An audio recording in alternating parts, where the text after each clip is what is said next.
So this happened about a week ago around the same time, 2 a.m. Just a bit of background. I live in the UK and go to uni. I live in a fairly typical student house, though in a bad area. Anyway, it's the Easter holidays here and we get 2 weeks off. There's 7 of us in the house usually, but everyone's gone home for the holidays. I don't have a lot of family and I have a ridiculous amount of work to do, so I decided to stay here for Easter. Now, I don't care when I say this, but I hate being alone. Every little fucking noise at night still freaks me out, and I'm 22 fucking years old. Anyway, yesterday I set up camp in the living room, doing some work with headphones in. There's a door from the living room that leads to the backyard, really small yard with another door leading to a small alley. I go out for a smoke down the alley, which is creepy as fuck.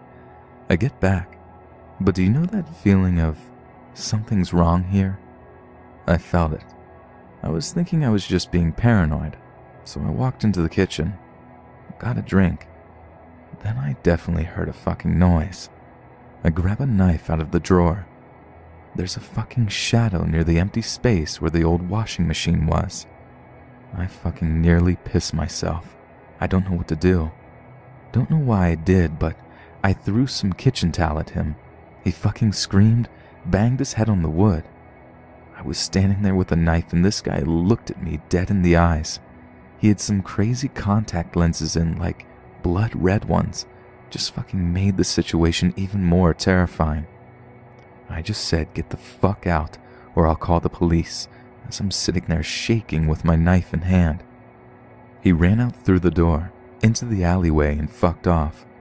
I rang the police and told them about what had happened. Completely forgot about the washing machine space. Showed the police where he came in. There was a fucking bag with 3 knives, lighter fluid, and matches. Honestly, I have no idea what he intended to do, but I'm glad he didn't get the chance.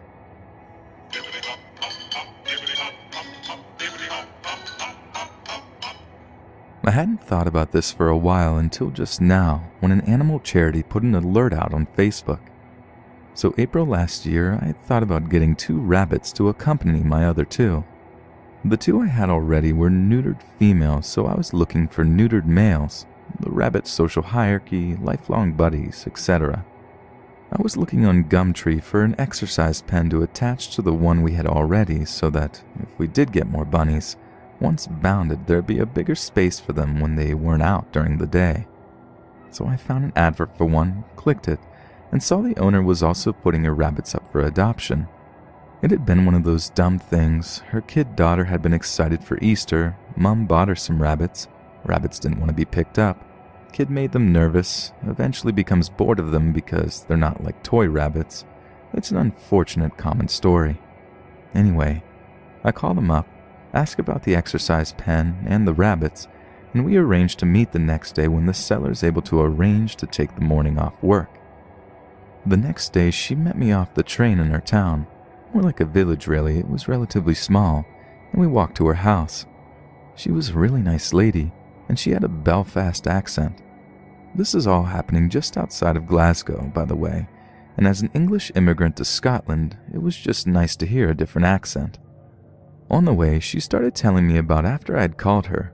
Her phone had said she had 15 missed calls. About a minute after we'd arranged to meet, her phone rang again, and a man with a thick Irish traveler accent had started talking about getting the rabbits from her without even saying hello. When he'd taken a minute to breathe, she explained that she already had someone coming to see them, and that if it didn't work out, she'd let them know. He sounded angry when she'd said that, and sworn before he hung up on her. Anyway, we get to her house. The exercise pen is exactly what I want, and then I meet the bunnies and fall in love with them. She asked me if I'd like to give them a new home, and I agree. Not just because of how lovely and sociable they were with me within a few minutes of meeting them, but because they were a bounded pair, and I couldn't stand the thought of them being separated at a shelter. I mean, it was just after Easter, and then in Christmas are the worst time for spaces in shelters. Because I was also taking the rabbits back with me, she was kind enough to drive me back to my flat with everything. Later on that day, around 6 p.m., I get a call from her. When she had dropped off me and the rabbits back at my flat, she had gone straight to work. When she had gotten home, she found her daughter being comforted by the babysitter. She thought she was probably just upset that the rabbits had gone. But no. Her daughter had answered a knock at the door while the babysitter was making dinner. A big guy in scruffy clothes had looked down at her and grinned and asked if she had any rabbits. She said she did have, but they moved house today and the guy's smile turned angry. He started shouting and he pounded his fist at the door, and that's when the babysitter came running. The babysitter said there was a white transit van parked outside and there were 2 other guys in there. The man's accent was Irish and distinctively traveler.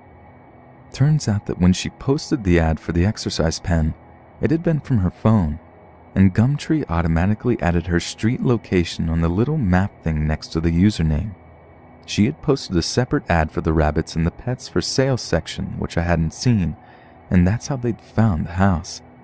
It's a small street in a suburb, so even with a map location, it wasn't a very long street, and they could have easily knocked on the other 5 or 6 doors on the street. The babysitter had called the police after she forced the door shut. These guys are apparently always being spotted in small news agents calling people about dogs for sale. They've been arrested before for organizing dog fights and stealing dogs and rabbits for people's gardens. It was only when I saw a charity on Facebook send out an alert about some Irish chaps in a corner shop holding the classifieds open and ringing about a dog near Perth that I remembered. I guess they move around a lot. Perth's quite far from Glasgow.